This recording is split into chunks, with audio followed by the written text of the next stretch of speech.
Hello, and welcome to A Time for Change. This is a change plan for the High School of St. Thomas More in Champaign, Illinois.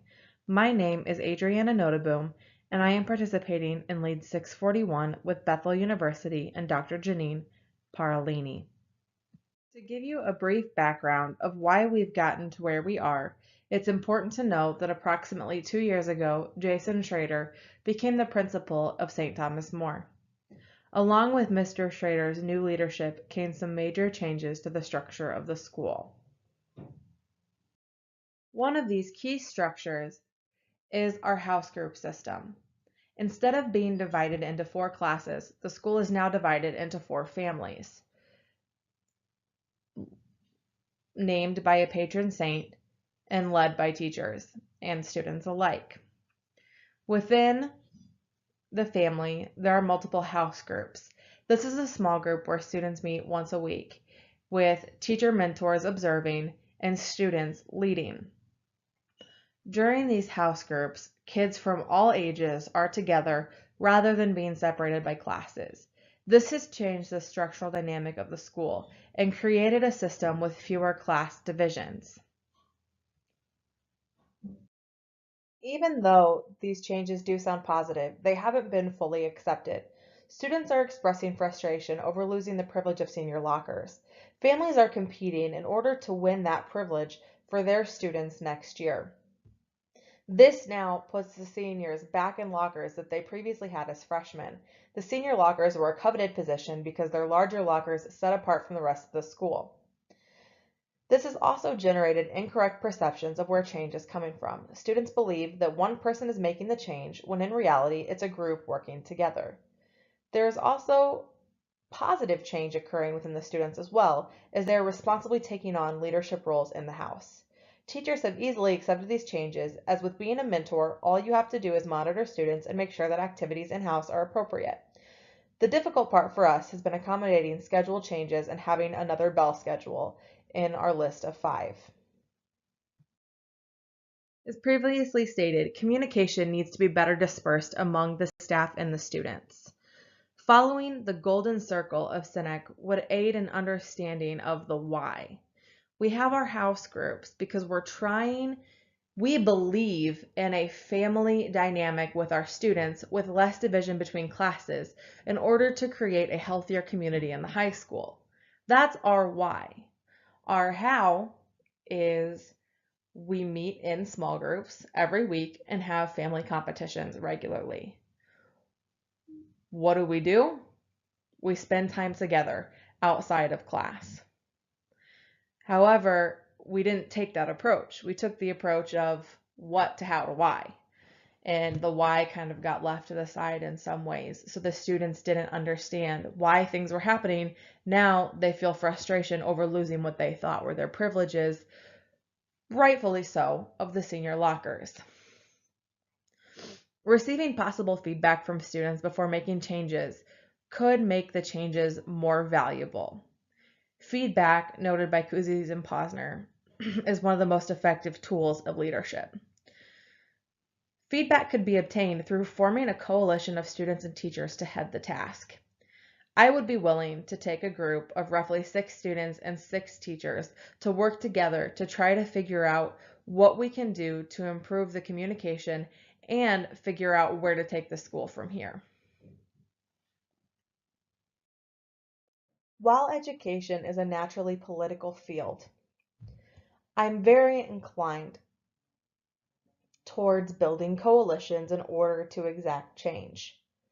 On the other hand, I'm also for direct communication with supervisors. During the mid-year evaluation, administration opened the door for communication. They asked the question on the evaluation, what would you do to change STM? I brought up issues surrounding the communication, among other things, including students' frustration with the loss of privileges. I also mentioned that communicating prompt feedback for staff regarding performance and discipline would be helpful, especially when it comes to trusting leadership and initiating change within the classroom, as well as within the school as a whole, and how our dynamic is changing throughout this time.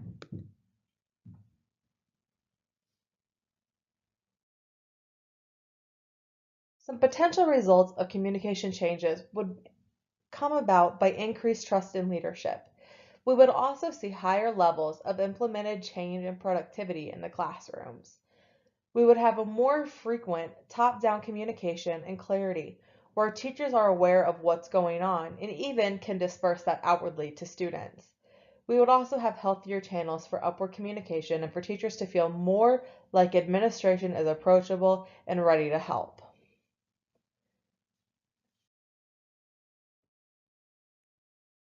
We need to answer the question, what is most important right now? As all these changes are happening, there's a lot required of students and of teachers. We need to focus on Linciani's question of what is the most important right now in order to help minimize the anxiety levels that are high on all fronts.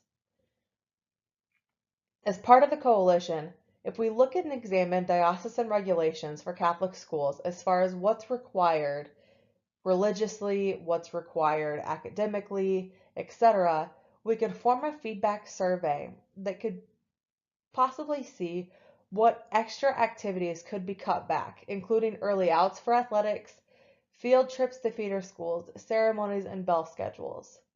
We currently have 5 bell schedules, 3 of which are used almost every week at different times. This becomes confusing for teachers as well as for students.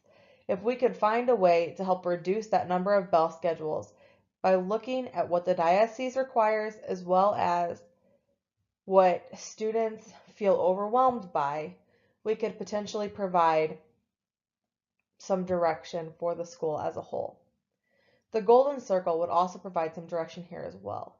We would be looking at the why we are what we are. We know that we're here because Catholic families wanted a school in the area. If we examine the why more closely within our coalition, we can look and say, we are here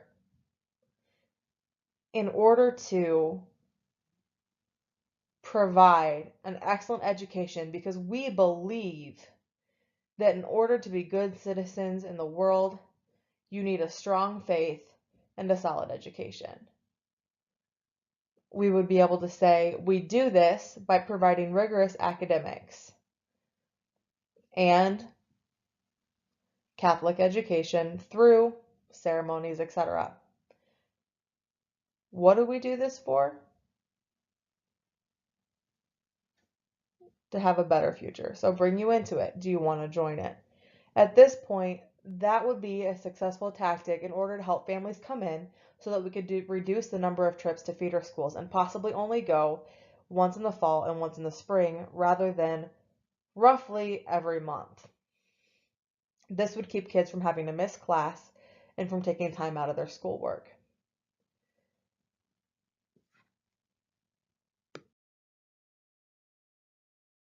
Meetings also need to be used more effectively.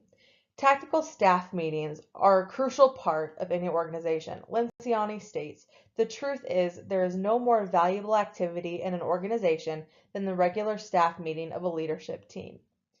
We currently meet biweekly or once a month as a whole faculty, and then as departments, we meet biweekly. Our full staff meetings, our community staff meetings, are often used for Catholic lessons and theology, and occasionally for school improvement. Usually the goal is spiritual development of the staff. And while there is value to this, it also does distract from what improvements need to happen within the school. One way to either supplement this would be to add ad hoc topical meetings or to make the tactical staff meetings more focused and centered around an agenda with school improvement being the greater goal. Ad hoc meetings could bring benefit because they could dig into critical issues that can have a long-term impact on the organization, according to Linciani. They could also be utilized by the task force or coalition to ignite change. This is a space that could include newer teachers to bring in some fresh perspectives, rather than relying just on senior leadership. This creates a space for the purpose motive. It tells us why we're here and we're a part of it. And it creates space for ideas to generate without administration having a strong pull in which direction the creativity flows. In conclusion, taking the time and effort to scale back would help to naturally create clarity. We could better answer the question, what is most important right now? And from that will flow the why we do what we do. Why are we here? What's our purpose? It will all become more evident as we seek out this process of initiating change led by the people who are most directly affected by the activities of the school.